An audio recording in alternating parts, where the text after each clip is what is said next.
চাঁদা দেওয়া এই রাজ্য সরকারকে, এই প্রশাসনকে, সেটা আমরা এতদিনই দিয়ে এসেছি। সুতরাং আমাদের অধিকার আপনারা আমাদেরকে ফিরিয়ে দেবেন। কিন্তু আপনারা কেন তাল বাহানা করছেন? আপনারা যেই অন্যায় করে থাকুন না কেন, আপনাদের প্রশাসনের মধ্যে হয়েছে, যদি আপনাদের কোথাও বুঝার ভুল হয়ে থাকে, যদি আপনারা আইনকে কোথাও বাস্তবায়ন করতে গিয়ে ভুলভাবে সেটাকে বাস্তবায়িত করে ফেলেছেন, তাহলে সেই ভুলকে শুধরানোর সময় রয়েছে। কিন্তু একটা ভুলকে সেখানে আপনারা টেনে নিয়ে যাওয়ার জন্য যদি পরপর হাজারটা ভুল করেন, তাহলে এই ভুলটা এমন পাহাড় সমান গিয়ে দাঁড়াবে যে পাহাড়ের চূড়া থেকে পড়ে আপনারা কেউ রক্ষা পাবেন না।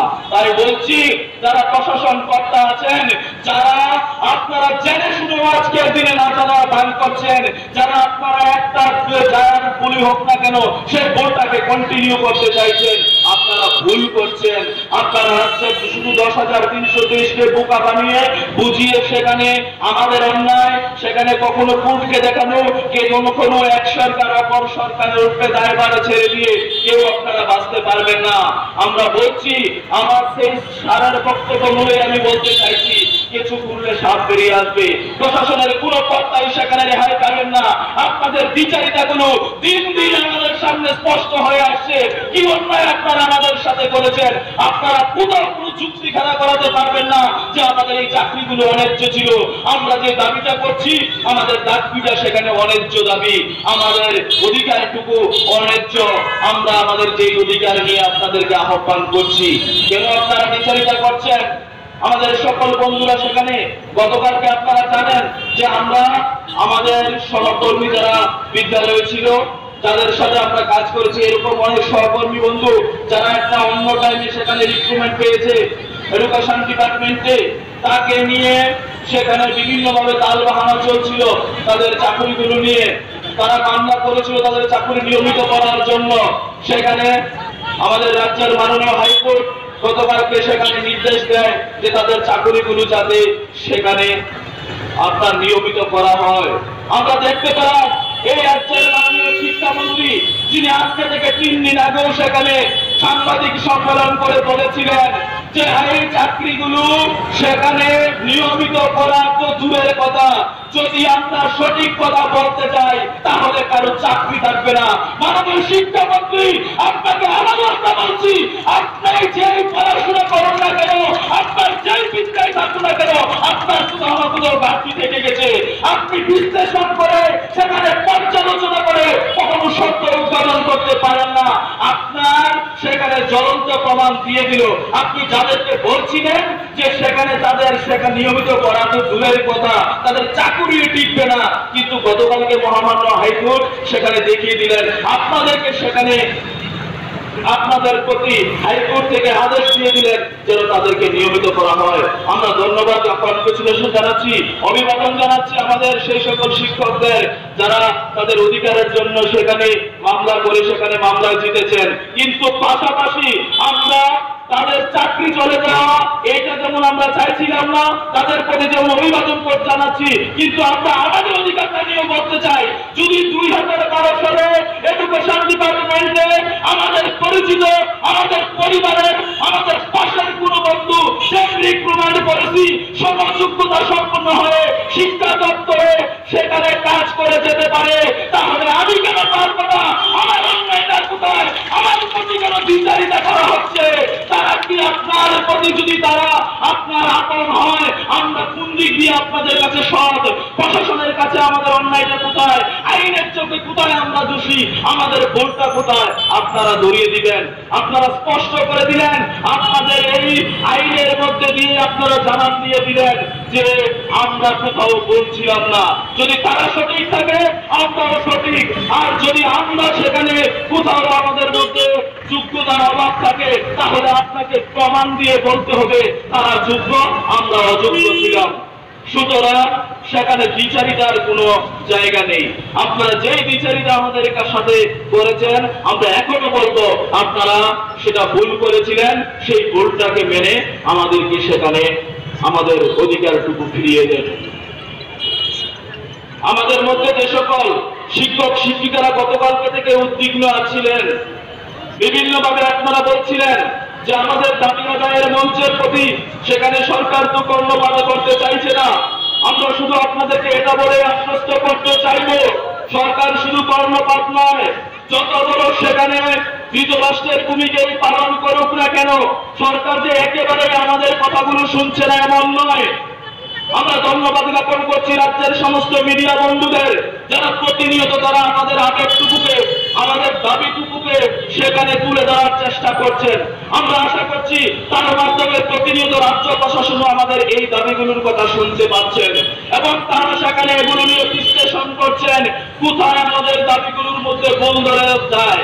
কিন্তু আমরা দেখতে পেলাম বিগত প্রথম দিন থেকে আমাদের এই ধর্ণা মঞ্চ থেকে আমরা যে দাবি তুলে আসছি, সেই দাবির বিপক্ষে এই রাজ্য প্রশাসন, এই রাজ্যের সর্বোচ্চ অধিকর্তা, এই রাজ্যের শিক্ষা দপ্তরের মন্ত্রী একটা জায়গায় বিবৃতি দিয়ে বলতে পারেনি 10,323 ধর্ণা মঞ্চ থেকে যে দাবি উঠেছে সেই দাবিগুলো অন্যায্য। কিন্তু তিনি বারবার বলতে চেয়েছেন আমাদের বিকল্প উনি করছেন, উনি সহকর্মীরা। কিন্তু উনাকে আমরা বলতে চাই, আপনি কোথায় কি বিকল্প করতে চাইছেন? আপনার এই বিকল্পের ললিপপ, আপনার এই বিকল্প ব্যবস্থার কথা, আপনার এই সিম্পেথাইজের কথা শুনতে শুনতে ইতিমধ্যে আমাদের মধ্য থেকে আমরা আমাদের ৭৭ জন সহযোদ্ধাকে হারিয়েছি। এই ৭৭ জন সহযোদ্ধার সেখানে কসম নিয়ে আমরা বলতে চাই, আমরা এই ৭৭ জন সহযোদ্ধার সমেত ৯,৩২৩ প্রত্যেকটি শিক্ষক বন্ধুদের যতক্ষণ পর্যন্ত নিশ্চিত চাকরির গ্যারান্টি না পাবো, ততদিন পর্যন্ত আমরা আপনার ললিপপে পা দেবো না, আমরা আপনার পাতা ফাঁদে পা দেবো না। আমাদের মধ্যে ডিভাইডেশন করতে চাইবেন না, আমাদেরকে সেইখানে বাক করে আমাদের আন্দোলনটাকে স্থগিত করতে চাইবেন না। আমরা প্রথম থেকে যে দাবিতে অনড় ছিলাম, আমরা একসাথে যদি 10,323 আমাদের বেতন ভাতা থেকে বঞ্চিত হই, তাহলে যেদিন আমরা আমাদের চাকরিতে সসম্মানে পুনর্বহাল হব, আমরা সবাইকে নিয়েই হব। এই কারণে আমাদের লড়াইটা হচ্ছে সবাইকে একসাথে নিয়ে লড়াই। আপনার এই বিচারিতায় আমরা আহ্বান রেখেছি রাজ্যের সমস্ত শিক্ষক শিক্ষিকাদের প্রতি, সরকার যেই ফাঁদ আমাদের জন্য তৈরি করতে চাইছেন, আমরা সোশ্যাল মিডিয়াতে বিভিন্নভাবে দেখছি কিছু কিছু বেকার বন্ধু সরকারের সেখানে কথায় বিভ্রান্ত হয়ে বিভিন্ন সময় আমাদের প্রতি সেখানে বিভিন্ন আপত্তিকর হোক, বিভ্রান্তিকর হোক, তারা তাদের মনোভাবটুকু তুলে ধরছেন। তারা বলতে চাইছেন আমরা অন্যায্য দাবি করছি, আমরা নাকি বিনা ইন্টারভিউতে আমরা আলাদা চাকরি চাইছি। আরে আমরা ইন্টারভিউতে তো তাদের সাথে চাকরি চাইছি না। সরকার যদি সেখানে রিক্রুটমেন্ট করতে চায়, সেখানে আড়াল করে বেকার ভাই বোনদের জন্য যে রিক্রুটমেন্ট লুজ করুক না কেন, তাতে তাদের রিক্রুটমেন্ট হয়ে যাক, আমাদের কোথাও আপত্তি নেই। আমরা তো চাইছি আমাদের অধিকারটুকু ফিরে পাওয়ার জন্য। আমরা তো চাইছি আমরা যে চাকুরিতে ছিলাম, আমাদের সেই চাকুরিটা যে বলে সেখানে গিয়ে থাকুক না কেন, আমাদের সেই চাকুরিটা আমরা ফেরত চাইছি। যদি সরকার মনে করে যে এইখানে এই চাকুরিগুলোর মধ্যে কোথাও সেখানে আইনি এমন ত্রুটি রয়েছে যে ত্রুটিগুলো সরকারের পক্ষে সেখানে সমাধান করা সম্ভব নয়, আমরা তো নিষেধ করছি না আপনাদেরকে। আমাদেরকে শুধু সেখানে সম্মানিত কোনো জায়গায় আপনারা সেখানে পুনর্নিয়োগ করেন, আপত্তি নেই আমাদের। আমরা বারংবার আপনাদেরকে বলতে চাইছি, এই রাজ্য সরকারের বিগত দিনে যারা ছিল, তারা আমাদের সেখানে যে সমস্ত শিক্ষক শিক্ষিকাগুলো রয়েছে, সমস্ত শিক্ষক শিক্ষিকাদের তাদের যে বেতনক্রম ছিল, তারা শিক্ষা দপ্তরে যে বেতনক্রমে চাকরি করছিল, সমমর্যাদা সম্পন্ন সেখানে নন টিচিং পোস্ট তৈরি করে আমাদেরকে সেইখানে সম্মানজনক একটা জায়গায় কাজ করার সুবিধা করার দিয়ে চেষ্টা করছিল। আমরা আপত্তি তুলছি না তাদের সেই জায়গাটায়। আজকে আমাদের অভিভাবকরা আমাদেরকে বলতেছেন, ওনারা দুঃখ প্রকাশ করেছেন যে ওই সহকর্মীতা ছেড়ে আপনারা এই কোন সহকর্মীতার খেলা আমাদের সাথে মেতে উঠেছেন, যে আমাদের সকল ছাত্র ছাত্রীরা আজকে পড়াশোনা করে আজকে তারা বিভিন্ন অফিসের সেখানে বড় পোস্টে চাকরি করছেন। যারা ইঞ্জিনিয়ার, যারা ডাক্তার বা যারা সেখানে পিসিএস টিপিএসসি দিয়ে আসছেন, যারা বিভিন্ন দপ্তরে চাকরি করছেন, আজকে আমাদেরকে সেইখানে গ্রুপ সি গ্রুপ ডিতে সেখানে নিয়োগের নাম করে ওই দপ্তরে তাদের হুকুম তালিম করার জন্য আপনারা পাঠানোর চেষ্টা করেছেন। এই লজ্জা শুধু আমাদের লজ্জা নয়, এই শিক্ষক সমাজকে যিনি লজ্জিত করতে চাইছেন, এটা আপনাদের লজ্জা। রাজ্য প্রশাসন থেকে লজ্জা করে না আপনাদের? যে একজন শিক্ষককে এতটা নিচে নামানোর প্রয়াস আপনারা সেখানে শুরু করেছেন। আমরা এখন অনুরোধ করবো, এই খেলা থেকে আপনারা পিছিয়ে যান, এই খেলাটা এখানে আপনারা বন্ধ করে আমাদের মধ্য থেকে যাদেরকে সেখানে এই পর্যন্ত বিভ্রান্ত করেছেন, কিছু কিছু মানুষ আছে এখনো আমাদের মধ্যে। আমি বলতে চাইছি যে আমাদের সমস্ত অংশ এখানে আসলেও আপনারা সেখানে তাদেরকে এত মিথ্যে প্রলোভন, এত মিথ্যে আশ্বাস দিয়ে তাদের বিবেকটাকে কিছুটা হলেও সেখানে আপনারা বিপদে চালানোর চেষ্টায় সফল হয়েছেন। খুব ছোট্ট একটা অংশ আমাদের মধ্যে তাদেরকে হাতিয়ার করে আপনি বোঝানোর চেষ্টা করছেন যে আমরা 10,300 দেশ এখনো বিভক্ত আছি। আপনাদেরকে জানান দিতে চাই, এই 10,300 দেশের যারা অধিকারের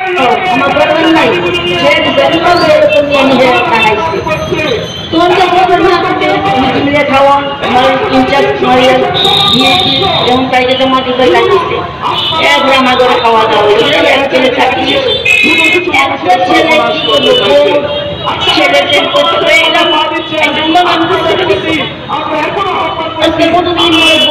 মানুষের ছেলের পড়াশোনা একটা ছেলের কি করবো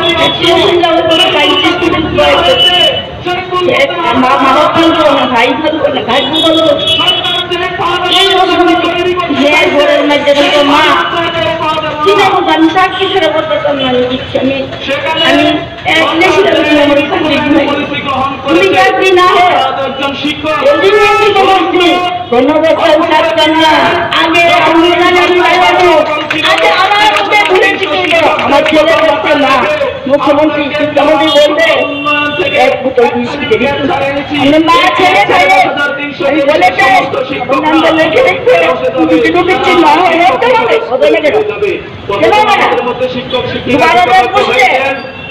আমরা আগে কিন্তু খাওয়ার পরে আমার ছেলে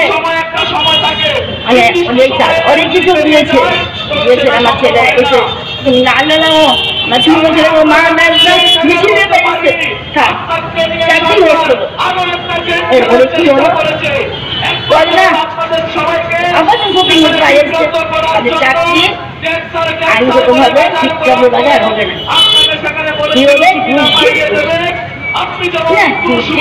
আমাদের অনেক খাওয়ার ব্যবস্থা।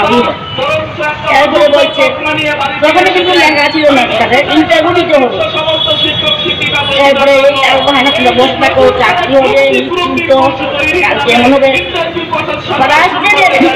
মুখ্যমন্ত্রী বললেন আপনারা বসেন চিন্তা করবেন না, 2 মাসের মধ্যে আমার চাকরি। আর টিভি শুধু আমি খবর দেখি, সিরিয়াল দেখি না। 2 মাস 2 তারিখে এই বাপ মানটা বলে থাকে আর ছেলেরা ঘর থেকে শুধু কান্দে ছেলেটা আরেকখানো বলতে আমি মা হইয়া কি করে খেতে পারতাম এক ছেলে কি আমরা সবকিছু কষ্ট হয়েছে কষ্ট হয়েছে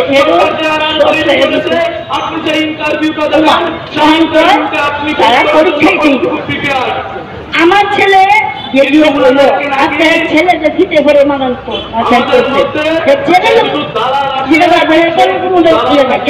চাকরি করছে, বিয়া করছে, সংসার করছে, আপনারা কি পড়াশোনা কি পরীক্ষা দিব? মুখ্যমন্ত্রী মানে সাজাই দিল। এরপরে আমরা তো এই যে সন্তান দিন এই যে মাঠে বোঝা দিচ্ছে অনেকে সব বাচ্চা কাচ্চা লইয়া আমরা ভাত খাইতে পারি না, কিন্তু মন মানে না এই ছেলেটি এই মেয়েটি কি হবে মন করে না, তাদের মা বোন নাই, তাদের বাপ মা নাই, তাদের ছেলে সন্তান নাই, এই তো সাজাই উঠে আছে 50,000 সবাই হবে মনে কি যে হবে আর কিছু বলি না, কিন্তু চাকরি দিতে হবে। যদি চাকরি না দেয় সবাইকে ভুলে দিয়ে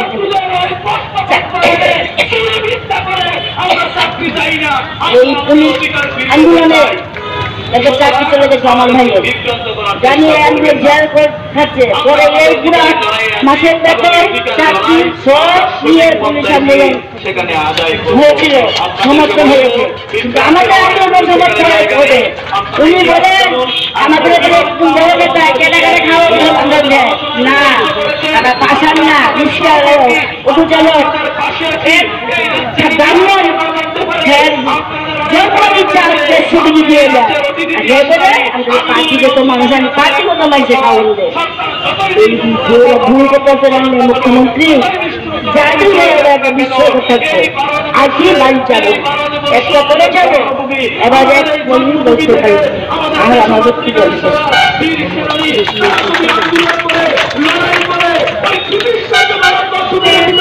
আমরাও অনুরোধ করছি, আপনি মানসিক দিক থেকে হাতের বসার চিন্তা করুন। তারা যে কষ্ট করছে, তারা যে এই শীতের মধ্যে এখানে রাস্তায় পড়ে আছে, আমি কিন্তু আমার খুব কষ্ট পাচ্ছি, তাই না এসে থাকতে পারলাম না। আমি এই অনুরোধ করবো, আপনি যারা এখানে আপনারা বিভিন্ন ভাবে আমাদেরকে সেখানে বলার চেষ্টা করছেন, আমাদের সেই আন্দোলনের পথটাকে একটু গতিপথ পরিবর্তিত হবে। আমরা কিন্তু আমরা মঞ্চ থেকে অন্য কর্মসূচি গ্রহণ করতে পারি না। আমাদের অভিভাবকরা আমাদের কাছে এসেছেন, উনারা উনাদের সহকর্মীরা উনারা যে আমাদের পাশে আছেন, এই কথাগুলো বার্তা দিয়ে সমস্ত রাজ্যবাসীকে জানিয়ে দিয়েছেন। এই কর্মসূচি থেকে আমাদের কাছে কম, এই কর্মসূচির মাধ্যমে আমরা সমস্ত রাজ্যবাসীকে বলতে চাই যে অভিভাবকরা আজকে সকলে এসে আমাদেরকে সমর্থন করলেন। আপনারা যে যেখানেই থাকুন না কেন আমাদেরকে সমর্থন করবেন, আমাদের দাবি আদায়ের লড়াইয়ে আপনারা আমাদের পাশে থাকবেন এবং যতদিন পর্যন্ত আমরা আমাদের ন্যায্য অধিকারটুকু ফিরে না পাবো, আপনারা যেখানেই থাকবেন, এই রাজ্যে যে প্রান্তেই থাকুন না কেন আমাদের প্রতি সমর্থন দিয়ে যাবেন। আপনাদের আশীর্বাদ, আপনাদের সমর্থন যদি থাকে, আপনাদের উপর ভর করে আমরা বলতে চাই, আমরা আমাদের অধিকার আদায়ের জন্য আগামী দিনে আমাদের যে কর্মসূচি গ্রহণ করি না কেন, হোক সেটা কর্মবরণ, হোক সেটা আরো কিছু অন্য সেখানে চূড়ান্ত আমাদের পর্যায়ে, তখন কিন্তু আপনাদেরই প্রয়োজন হবে। সুতরাং আমরা এই রাজ্যের সমস্ত মানুষের সমর্থন, সকলের আশীর্বাদ নিয়ে আমরা আমাদের অধিকার আদায়ের লড়াইয়ে জয়ী হব। যারা আছেন আমাদের সহযোদ্ধা সহকর্মী বন্ধুগণ, আপনারা শুধু আপনাদের মনোবলটা ঠিক রাখুন, দৃঢ় প্রত্যয় থাকুন, বিভ্রান্ত হবেন না। কারোর কথায় সেখানে মন খারাপ করার কিছু নেই। আমাদের সহকর্মীরা এখানে দিনের পর দিন আসছেন, আমরা দিন পর দিন আমাদের এই কন্যা মঞ্চের দাবি জোরালো থেকে আরো জোরালো হচ্ছে। এই সরকার যতই বারবার বিবৃতি দিয়ে বলুক না কেন, তারা তাদের সিদ্ধান্তে অনড়। আমি বলতে চাই, তারা তাদের সিদ্ধান্ত অনড় নয়, তাদের ভিতরে কাপুরি তৈরি হয়ে গেছে, তাদের ভিতরে ভয় তৈরি হয়ে গেছে। তাই তারা বারবার বোঝানোর চেষ্টা করছে যে আমরা আমাদের সিদ্ধান্তে অনড়। আমরা জানি আপনারা আপনাদের সিদ্ধান্তে কতটুকু অনড়। আপনারা আপনাদের সর্বশেষ যে চিন্তাধারা তার মধ্যে ফিরে আসতে হবে এবং আমাদের স্থায়ী সমাধান করতে হবে। তাই আপনাদের প্রতি বিনম্র অনুরোধ, আমাদের রাজ্যের সমস্ত অংশের মানুষ যেটা চাইছে, রাজ্যের ছাত্রছাত্রী থেকে শুরু করে অভিভাবক সবাইকে আহ্বান আপনাদের প্রতি রাখছে, তাদের প্রতি সম্মান প্রদর্শন করে আপনারা আপনাদের সেই প্রতিশ্রুতি পালন করুন, আপনারা আমাদের অধিকারটুকু ফিরিয়ে দেন। তাহলে এটা রাজ্যবাসীর জন্য মঙ্গল, আপনার সরকারের জন্য মঙ্গল এবং সবার জন্য মঙ্গল। এই কথাটুকু বলে সবাইকে আবারও অভিনন্দন জ্ঞাপন করে আমাদের লড়াই যেন সেখানে জয়ী লড়াই হয় তার প্রত্যাশা ব্যক্ত করে আমি আমার আলোচনা শেষ করছি। সবাইকে ধন্যবাদ।